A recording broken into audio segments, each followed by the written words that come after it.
दोस्तों, भगवत गीता जो हिंदू धर्म ग्रंथों में एक महान धर्म ग्रंथ माना जाता है और जिसमें भगवान श्री कृष्ण ने मानव जीवन में उत्पन्न होने वाली सारी समस्याओं का हल बहुत विस्तार से बताया है। इंसान की कोई ऐसी समस्या नहीं है जिसका हल आपको भगवत गीता में ना मिले। इसीलिए आज हम आपके लिए भगवत गीता से 10 ऐसी बातें लेकर आए हैं। भगवत गीता की अगर इन सीखों को समझ जाएं तो हम दुनिया की कोई भी खुशी या कामयाबी हासिल कर सकते हैं। तो चलिए वीडियो शुरू करते हैं। पहला, इस दुनिया में कुछ भी अच्छा या बुरा बिना किसी कारण नहीं होता है। पुराने समय की बात है, एक गांव में एक गरीब औरत रहती थी। उसको जब बच्चा हुआ तो वो बिल्कुल स्वस्थ और हेल्दी था, लेकिन एक बार किसी एक्सीडेंट की वजह से उस बच्चे के हाथ की एक उंगली कट गई। वो औरत बहुत दुखी थी और भगवान को इस पाप के लिए कोसती है कि मेरे बच्चे के साथ ही ऐसा क्यों हुआ। एक दिन उस गांव में साधु के भेष में एक राक्षस आता है।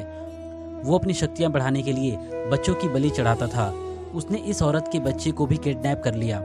जैसे ही वो उस बच्चे की बलि चढ़ाने वाला होता है, वो देखता है कि इस बच्चे की एक उंगली कटी हुई है। तब उसे अपनी गुरु की बात याद आती है कि बलि के लिए सिर्फ स्वस्थ बच्चे ही चाहिए। फिर राक्षस मजबूरन उस बच्चे को छोड़ देता है। तब उसकी माँ को ये रियलाइज होता है कि दुनिया में जो भी होता है वो अच्छे के लिए होता है और बिना कारण के कुछ भी नहीं होता। नंबर 2, आप किसी भी कंडीशन में कर्म किए बिना और इसका फल पाए बिना नहीं रह सकते हैं। ऐसा हो ही नहीं सकता कि इंसान का शरीर बिना कर्म किए 1 सेकंड भी रह सके। अगर हम सोते भी हैं तो हमारा दिमाग नहीं सोता, हम सपने देखते हैं। हमारे अंदर करोड़ों सूक्ष्म कण काम करने में लगे रहते हैं। हम कर्म करने से बच नहीं सकते। भगवान भी यही बोलते हैं कि कर्म में बंद होके नहीं रहना चाहिए। कहने का मतलब है कि हम जो भी करते हैं वो हम नहीं, भगवान हमसे करा रहा है। हमें ऐसा ही सोचना चाहिए कि ये काम मैं नहीं कर रहा, बल्कि ये मेरे द्वारा कराया जा रहा है। और जब हमारी इस लेवल की सोच होगी तो हमारे अंदर कभी भी घमंड या पश्चाताप नहीं होगा। लेकिन एक चीज़ हमेशा याद रखें कि कभी भी बुरे काम में इन्वॉल्व ना हो, कभी भी कोई बुरा काम ना करें, क्योंकि हमारे द्वारा किए गए कर्मों का फल हमें इसी जन्म में भुगतना पड़ता है। नंबर 3, दूसरों का गुलाम रहकर खुश रहने की बजाय आज़ाद होके खुद के दुखों का सामना करना चाहिए। फिर भले ही आप कितने ही दुख में क्यों ना हो, आप ही वास्तविक मनुष्य हैं। भगवत गीता में गुलामी को मौत से भी बुरा माना गया है। दूसरों का साथ लेना और दूसरों का गुलाम बनना, दोनों में अंतर है। दूसरों का गुलाम बनकर सेल्फ रिस्पेक्ट खोने से अच्छा है कि आप अपनी परेशानियों का सामना खुद करें। नंबर 4, इंसान जब पैदा होता है तो वो नंगा पैदा होता है और जब वो मरता है तो भी ऐसे ही जलाया जाता है। उसके साथ कुछ भी नहीं जाता।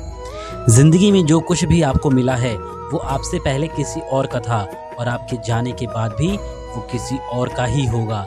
यही सृष्टि का नियम है और भगवत गीता की सबसे बड़ी सीख भी यही है।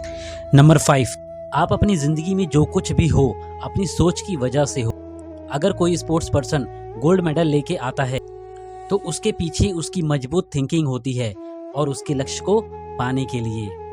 कामयाबी की ओर जाने वाले मार्ग पर बने रहना मुश्किल है, लेकिन हमारी मजबूत सोच ही हमें अपने मार्ग पर चलाए रखती है और हमें मजबूत बनाती है। छठी सीख, सच्चाई और अच्छाई को कभी भी हराया नहीं जा सकता है और ना ही उसे छुपाया जा सकता है। इसीलिए सच कहने से और अच्छे काम करने से कभी ना डरें। भगवान बुद्ध भी यही कहते हैं। इसलिए अगर आप ऐसा काम कर रहे हो जिसमें आपको झूठ बोलना पड़ रहा हो या जिसमें आप किसी के साथ भी कोई फरेब कर रहे हो, तो आज ही आप उस काम को छोड़ दो, क्योंकि किसी न किसी दिन आपकी सच्चाई सामने जरूर आ जाएगी। सीख नंबर 7, किसी भी चीज़ को पाने के लिए आपको संघर्ष करना पड़ेगा।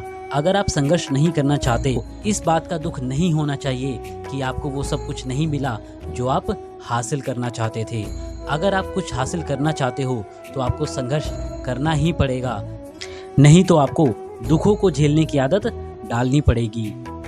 8वीं सीख, इस दुनिया में सबसे ताकत वाले वो लोग हैं जो माफ़ करना जानते हैं। किसी की गलती पर नाराज़ होना तो बहुत आसान है, लेकिन किसी की गलती माफ़ करके उसे एक और मौका देना सिर्फ हिम्मत वाले लोग ही कर सकते हैं। 9वीं सीख, इस दुनिया में कोई भी इंसान जब महान बन के कुछ काम करता है तो बाकी दुनिया भी उससे सीख लेके वैसा ही काम करती है और वो भी सफल होते हैं। भगवान श्री कृष्ण ने भी यही कहा है, जहाँ पर पहुँच पाना हर किसी के बस की बात नहीं होती, तो आपको एक ऐसा एग्जाम्पल सेट करना चाहिए जिससे सभी लोगों की भलाई हो और सभी को सही मार्ग मिले। 10वीं सीख, हमें लगता है कि अपने मन को गुलाम बनाना मुश्किल है, लेकिन भगवान श्री कृष्ण ने कहा है ऐसा करना बिल्कुल असंभव नहीं है। हम अपने दिमाग, अपने विचार और खुद को वश में कर सकते हैं, लेकिन ये मुमकिन तभी है जब हम ऐसा करना चाहते हों और इसका अभ्यास करें, इसकी प्रैक्टिस करें, तभी हम ऐसा जीवन में कर पाएंगे। और जब हम अपने दिमाग, अपने विचारों को अपने वश में कर लेते हैं तो दुनिया में ऐसा कोई भी काम नहीं है जिसे हम कर नहीं सकते, और उसके आगे सफलता भी एक बहुत छोटी सी चीज़ हो जाती है। दोस्तों, वीडियो अच्छी लगी हो तो नीचे सब्सक्राइब का बटन दबाएं और अभी इस वीडियो को एक लाइक करें।